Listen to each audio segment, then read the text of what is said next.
মাননীয় স্পিকার, মাননীয় প্রধান পটুয়াখালী জেলার মেডিকেল কলেজ প্রতিষ্ঠা করা হয়েছে। পায়রা তৃতীয় সমুদ্র বন্দর এবং তৃতীয় 1320 মেগাওয়াট ক্ষমতার বিদ্যুৎ কেন্দ্র স্থাপনের কাজ শুরু হয়েছে এবং দ্রুত গতিতে এগিয়ে চলছে। লেবুখালী সেতু নির্মাণ কাজ দ্রুত এগিয়ে চলছে।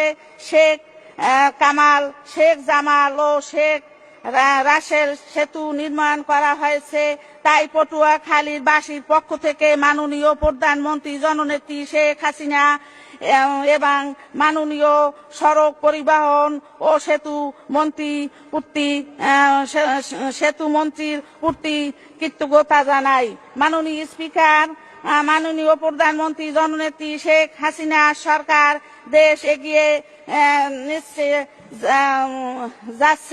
এগিয়ে যাচ্ছে। সারা দেশের ব্যাপক উন্নয়ন হয়েছে, মানুষ ভালো আছে, মানুষের জীবনযাত্রার মান বেড়েছে।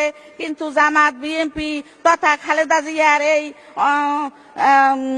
এই উন্নত অগ্রযাত্রা ভালো লাগে না।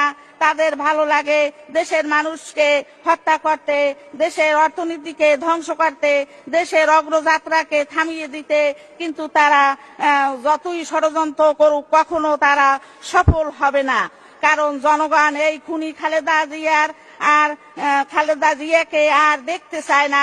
মাননীয় প্রধানমন্ত্রী জননেত্রী শেখ হাসিনার নেতৃত্বে দেশ এগিয়ে যাবে। শেখ হাসিনার সরকার মানে দেশের উন্নয়ন, এই জন্য বারবার দরকার।